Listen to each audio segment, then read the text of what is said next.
Okay, what is up everyone? This is episode 3 of the Talk With Maksim show, and today is the 28th of July, which is a Monday. So lots of things happened this weekend. We had a lot of UFC fights, we had a lot of boxing fights going on. So yeah, I'm not sure which one I'm going to start off. I might just we'll kick off with the UFC recap. So what do we have? Okay, so in the main event we had Cyril Gane versus Alexander Volkov. So we had Cyril Gane who beat Alexander Volkov in I think it was a 5-round decision. Now Cyril Gane is moving up to 9-0. Such a dominant performance. I did watch the fights because they were on early here in Europe. I do believe that's because there was a good few European fighters on the card, and obviously Cyril Gane is French and all the French fans want to watch him, I'd say. So it actually worked out perfect for me. I was able to watch the fights. They didn't go on for too long. I think the main card started at 9 o'clock in the evening here and finished I think half 11, maybe 12 the latest. And yeah, look, it was a perfect performance for Cyril Gane. I thought personally Volkov was going to win this fight. I thought he was going to do much better. He was actually very flat-footed if you haven't seen the fight. And you should go watch it. It was a good performance for Cyril Gane. It was a very calculated performance by him. He didn't rush anything. He didn't put himself in too much danger. And I just thought that Volkov was way too flat-footed in this fight. And I did hear the commentator saying that he did put on some weight. He actually had to cut weight. I think he put on something like 20 pounds since maybe last year or something like that. That's a lot of weight, and I think he had to weigh in. He just weighed in on the limit. I think it was 265 pounds, so he obviously had to cut down to 265 pounds. So maybe he was walking around to 270, 275 pounds, which is not a lot to cut, but it is a lot of weight because he is big. He is 6'7", I do believe, or something like that, and he is a big man, and he just seemed very flat-footed, super hesitant actually. Which is super surprised. I thought he's going to be always constantly on the attack because Cyril Gane was the smaller opponent. I think Cyril Gane is only about 6'4" and maybe weighs 240 pounds, 250 at the most. So obviously Volkov is 6'7" at 265 pounds, much bigger man than him.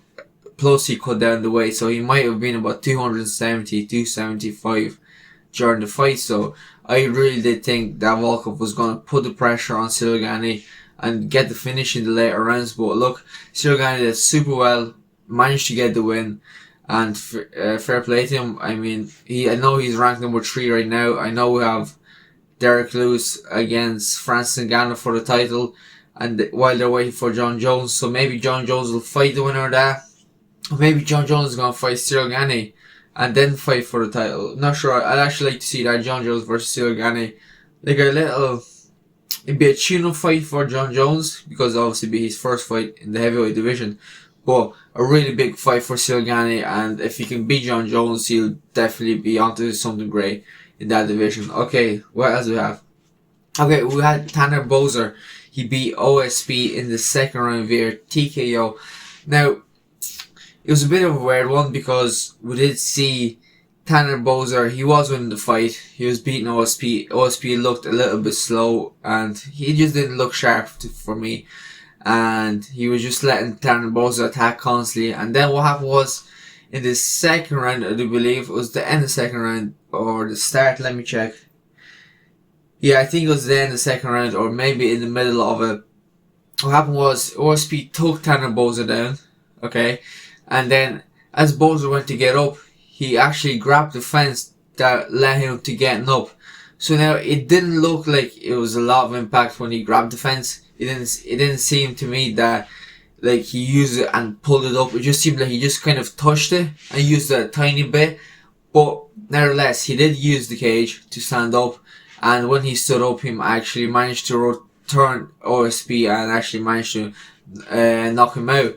So, there was a bit of talks from OSP's corner that they are gonna obviously look for the fight to be a no contest or overturned because he obviously did cheat. He did grab the fence, it was there, and he did, which led to the knockout. So it'd be actually very interesting to see what happens does it get overturned or do we get a no contest? If it does happen, it more than likely be a no contest, because look, Tanner Boser was beating the shit out of OSP, and I don't think OSP was going to win the fight.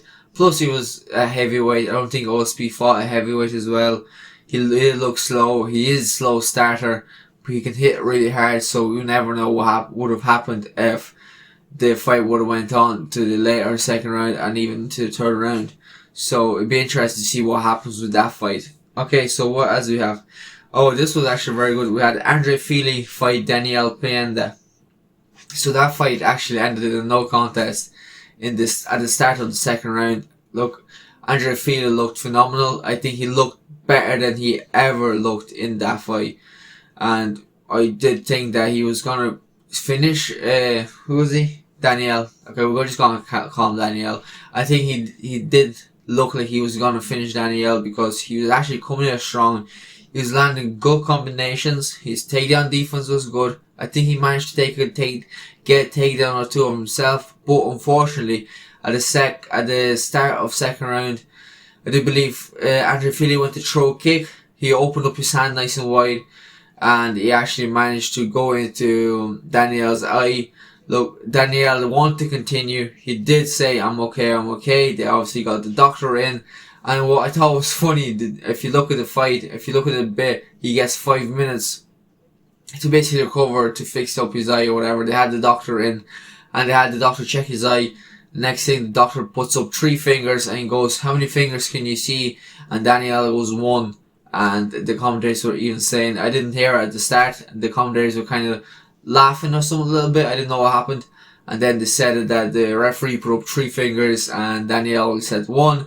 And then I think the referee did it again, but he only put up like 1 finger and Daniel said 2 fingers or something like that. But look, the fight ended in a no contest. Andre Fili was winning the fight. I do believe he would have got the finish. Even Daniel, after the fight, he said, look, I want a rematch. Andre was beating the shit out of him, basically, and I do want to get a rematch, and hopefully maybe that will happen again. Actually, Andre Fili looks phenomenal. I think that was his best performance so far, and we'll see what happens there. Maybe I'm not sure where he stands. I think that was at the 145-pound division, so featherweight. Not sure where. I don't think he's ranked top 10 or anything, because he didn't have strong performances in the past, maybe his last few fights. But in this fight, he looked absolutely phenomenal. I was super happy the way he performed, and I did think he was going to finish Daniel, but obviously a no contest happened. So maybe we'll get a rematch and we'll see what happens in that fight. Okay. So that's it for the UFC Vegas 30 recap, and now we're going to go into some boxing. We had some big fights happening, so we're going to kick off with Gervonta Davis versus Mario Barrios. Okay, so as we know, Gervonta Davis finished Mario Barrios in the 11th round, I believe. He got 2 knockdowns, and the referee stopped it after the second knockdown. That was in the 2 knockdowns in the 11th round, and previously in the 8th round, Gervonta Davis scored another 2 knockdowns. Mario Barrios actually did super well to survive that, because, I don't know. Gervonta Davis came out like a pit bull after he dropped him the first time, and he was looking for the finish. Couldn't get the finish. Mario Barrios survived it. Actually went on another 2 rounds, and then obviously in the 11th round, Gervonta Davis dropped him with a body shot. I do believe it was a left hook to the liver, I think, and that dropped Mario Barrios. And then I think he did the same thing again. He went out after him like a pit bull again and just finished the fight. Obviously stopped him again, got the knockdown. The referee stepped in and said that's enough, because obviously if you've seen the fight or you're gonna go watch the fight, obviously I'm not sure if you wanna watch it now because you know what happened. But the referee actually paused for a second. Mario Barrios dropped. He went to stand up. He kind of wobbled a little bit, and the referee obviously stepped in. Good stoppage by the referee. Gervonta Davis was an absolute monster in that fight. He did super well, and he was very aggressive, because we usually see the bigger fight opponent being more aggressive compared to the smaller one. But this time he lived up to his nickname, the Tank. He came out like a tank. He was on fire. Once Gervonta Davis smells blood, he comes out very strong, and he is always looking for the finish. And there's a lot of people asking him how's he going to do at the 140 pound division, because obviously he fights at 130 pounds and 135 pounds. Obviously, I don't think he'll ever go back to 130 pounds. He'll probably go down to 135, because I know he does struggle making weight, but I'm not sure how he's going to get on now. Is he going to stay 140 pounds? Because he's the champion, a world champion, I think WBO champion or something like that, or IBF. And now he's a 3 division champion. And obviously we have Floyd Mayweather, he was a 5 division champion. We have the likes of Manny Pacquiao, who's an 8 division champion. Who else? I think Lomachenko was a 2 or 3 division champion as well, who actually fought. We'll actually talk about him now next. But yeah, and then Gervonta Davis is onto some big things, and look, he's a prospect of Mayweather's. He can promote it. He can promote himself. He's not the best promoter, I don't think. He's nowhere near as good as the likes of, say, Tyson Fury in boxing, or Floyd Mayweather, or if in MMA you're talking the likes of McGregor. I don't know, Max Holloway is actually a pretty good promoter, and the likes of Israel Adesanya, they're all great promoters. I don't think Gervonta Davis is as good of a promoter yet, but I do believe he's gonna get there. Maybe in a couple of fights he's gonna start coming out stronger. He's gonna start doing more press conference, more tours and stuff like that, and he's gonna be a great promoter. Okay, so what else? So Lomachenko versus Nakatani. Obviously, Lomachenko stops Nakatani in the 8th round, I do believe. No, it was actually in the 9th round. Yeah, so what can I say about that fight? Look, Lomachenko looked good. He just came out nice and strong. He actually came out stronger than he usually does, and he was super aggressive. And I do believe that he did want to prove a point. Obviously, his last fight he lost to Lopez, and Lopez did fight Nakatani, but he couldn't finish Nakatani. And now Lomachenko, who lost to Lopez, I think he wanted to come out there, prove a point. He said, okay, I'm going to go out there and beat Nakatani, and I'm going to finish him, which he actually did. He came out super strong from the start, from the first round. He was super aggressive. I have to say, one thing I really did enjoy about Lomachenko is his head movement. The way he moved his head, the way he was, obviously Nakatani was a bigger, taller and longer opponent. The way he was slipping the jab and moving out of the way, I think he's one of the best fighters to ever do. Because if you look, okay, let's say, if you look at Gervonta Davis versus Mario Barrios, same thing, like Nakatani, taller, is opposite stance as well. Lomachenko is southpaw, Nakatani was orthodox, Gervonta Davis was southpaw, I do believe, and Mario Barrios was orthodox, so both fights were opposite stance. But if you look at the way Gervonta Davis moved his head, he's very good at that, the shoulder roll, the Philly roll, whatever you want to call it, the Mayweather roll, whatever you want to call it. But when he does that, he's super good against the ropes doing it. But when he does do it, his body stays in the same place. But if you look at the way Lomachenko moves, his body moves as well. He doesn't stay in the same place. His hands are up nice and tight. He just slips and counters and then makes an angle, which I do believe he's one of the best. He has the best footwork, I do believe, in boxing at the moment, and I don't think anyone's gonna beat him too. Obviously, like we'll say, not in the fight, but like footwork wise, head movement, how smart he fights, and obviously he finished Nakatani, as I said. Lopez couldn't finish Nakatani, and obviously Lomachenko came out strong, finished Nakatani in the 9th round, proved the point, and now I do believe that Lopez and Lomachenko need to fight for the 2nd time. I did see an interview actually with Lopez's father, and with I think Bob Arum is the top ranked promoter, and I do believe he promotes Lopez and Lomachenko as well. So, and they did, Bob Arum and Lopez's father, I'm not sure what his name is, I can't remember, but they did an interview together, and they did agree that that rematch is definitely going to happen. So I'm going to look forward to that. I think Lopez has a mandatory opponent now coming up, so Lopez will probably beat him, because all the mandatories aren't actually, I find they aren't as good as the former champions, obviously, or the contenders. They're hyped up. The mandatory could be someone that's I'm not sure, like say the record of 20-10. You know, he's not the best record for boxing. But yeah, I do believe we will see Lopez versus Lomachenko too, and that is going to be a totally different fight compared to what the first one's like. And if you go onto YouTube, you go onto Top Rank's page, and there's actually, not sure what, I'm going to throw this up right here. This is the video, and if you watch that video, Lomachenko talks about his last fight with Lopez and the actually problems that he did face with his shoulder. A few weeks out from the fight, he hurt the shoulder that he got surgery on, so he couldn't really use his right arm, which is obviously his southpaw. That's his lead hand. He couldn't actually use it properly. So it's gonna be interesting to see how Lomachenko does against Lopez when he's actually fully fit, which he says he is at the moment. He's see that his right arm is feeling great, and he did look great in that fight against Nakatami. So it's gonna be very interesting how that second fight is gonna go, because we're gonna have a healthy Lopez hopefully, and a healthy Lomachenko, and I do believe that's gonna be a huge fight.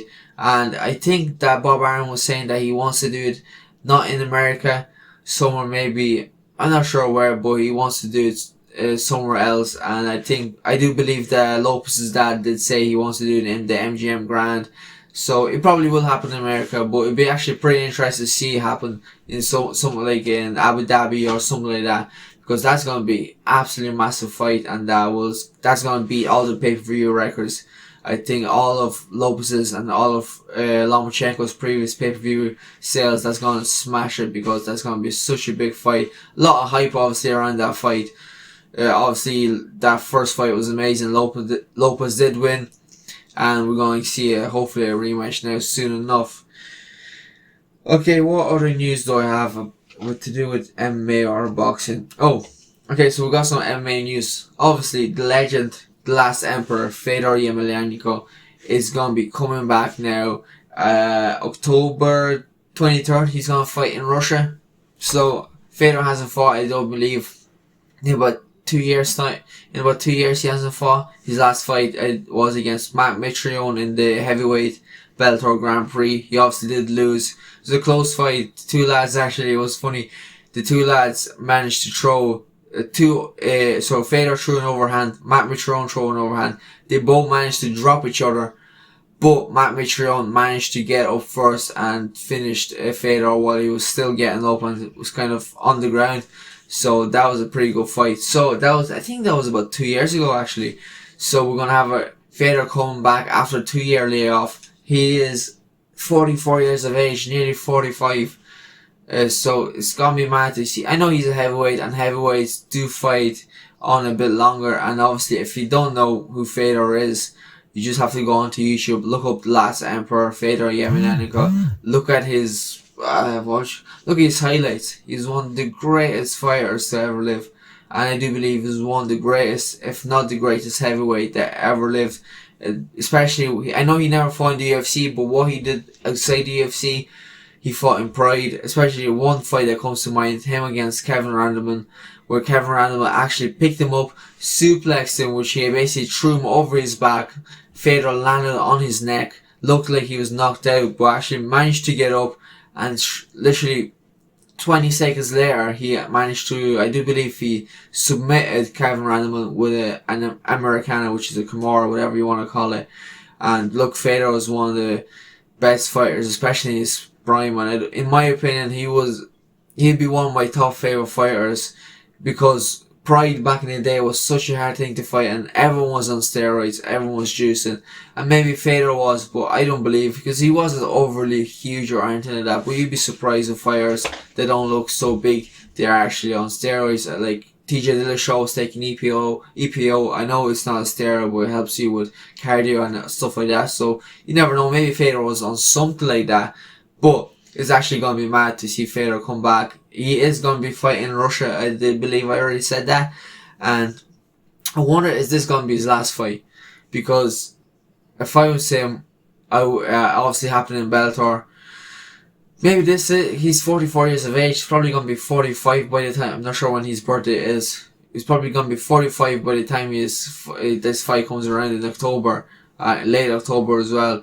So, and it is in Russia, so I'd love to see Fedor just fight someone that's not that he's gonna be. I want to see Bellator give him someone that they know he's gonna be, and I want to see him retire now in Russia. That's gonna be great. I think that's his dream, because I think that's why he's coming back to Bellator Russia, because he's obviously Russian. He started his career in Russia.